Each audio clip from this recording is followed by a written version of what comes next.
Hey everyone, it's Siobhan here.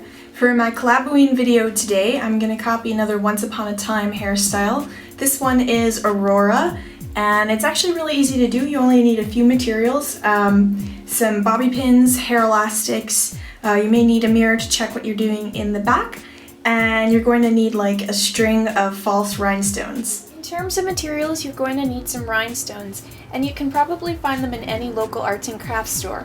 So I've got one thin strand here, and this is from Michael's. It actually came as a set. It came with this green cord and this gold cord. And then this strand of rhinestones, these larger ones, this is a necklace that I bought from H&M ages ago for another costume. So what I've been doing is I've taken these two cords and I've just been braiding them together in like a 3-strand.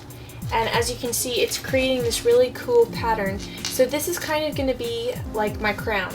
And I secured them at the top with a little elastic, and as soon as I finish braiding, when I get to the bottom, I'll just use another small elastic to tie them together, because it's kind of hard to make it knots with these rhinestones. But yeah, pretty simple materials. So I'm going to start off by making my sections. And the first one is going to be right here, like so, sort of at my temples, and I'm going to go all the way to the back with that.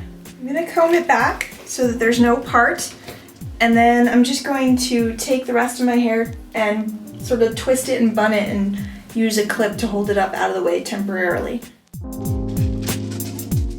Now I'm going to make my next 2 sections here. I'm going to make one on either side of my head, and I'm going to secure them underneath my chin with an elastic for the moment. Now with the rest of this hair, I am going to make another sort of half part. So I'm just going like this. With this bottom section of hair, I'm just going to use an elastic to tie it out of the way. Now I'm going to take this section here, this random odd section in the middle of my head, and I'm going to use my comb to divide it into 2 even pieces. So these random sections in the middle of your head are going to be the braided headband. So I've divided this into 3. And I'm just going to begin a regular 3-stranded braid. And as I do it, I'm going to tilt my head forward and kind of like down like this. And I'm going to draw the braid up so that it will kind of end up going across my head, kind of like this.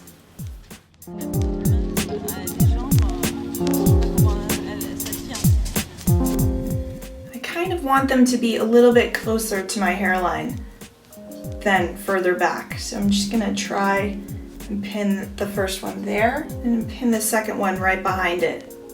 With my first chain of rhinestones, the small black ones, I'm going to weave it like over and under these braids. And if you want to be a little bit neater or a little bit faster, you can always get an embroidery needle, that'll help.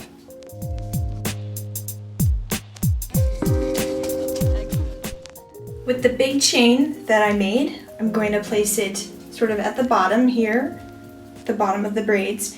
And the way I'm going to pin it, I'm going to show you, is I've got the thinner green ribbon that's kind of braided in, and I'm going to grasp it with the bobby pins while grabbing hair too, if that makes sense. So that's how I'm going to secure this to my head. Now everything is secured together, so I'm going to take my 2 braids and I'm going to draw them to the back of my head underneath this part. And I wish they were a little longer. You can see they're so short. They barely meet each other, but I'm going to secure them as best I can together with this tiny little elastic.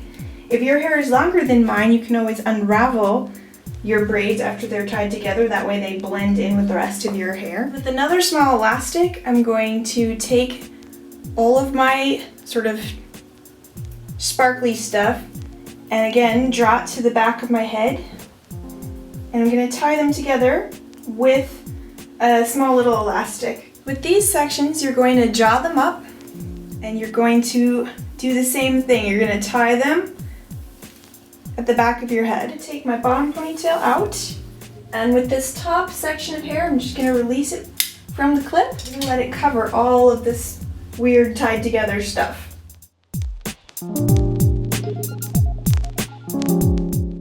I also quickly wanted to show you guys that you don't have to have these side sections pulled back underneath. I took mine down just because I was curious to see what it would look like. And this is also pretty. I like it a lot, so I just wanted to show you this as well. It looks a little different from having the sides pulled back. So yeah, I guess there's 2 ways that you can wear this. This is the end of my video. I hope you guys liked it, and I'll see you all in my next one. Bye!